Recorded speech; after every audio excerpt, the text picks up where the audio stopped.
Understanding the two olive trees. The Lord God has always had a perfect plan for his creation. The Lord called and then adopted Abraham and his family into his own family. God began cultivating them like an olive tree, to be his witness in the earth. During the time of Moses, Joshua, and Kings David and Solomon, the cultivated olive tree flourished and became God's nation.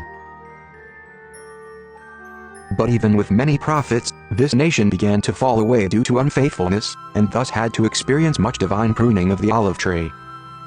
After exile and return, the prophets ceased for a long period of time. The Lord allowed this to especially emphasize the next phase in his olive tree. Then, at the proper moment in history, the Lord himself became the perfect witness, as a shoot from the root of the original olive tree. Many wild olive trees sprung up around the cultivated olive tree.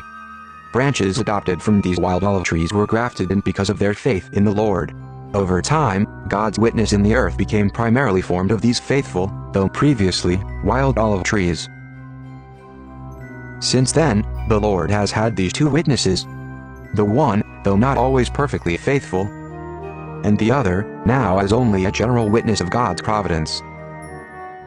In the last days, it is predicted that there will be a severe falling away in faithfulness in his adopted wild olive tree.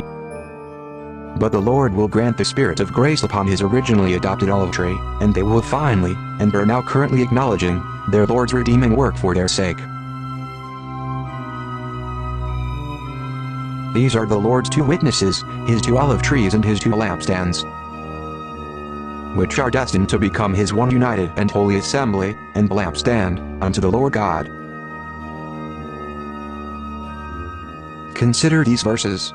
Psalm 52 8-9, Jeremiah 11:16 verse 17, Zechariah 4:1-3 and 11-14, Romans 9:4-8 and 11:6b-31, Revelation 1:20 and 11:3-6 and following. The Lord God will give power to his two witnesses, and they will prophesy.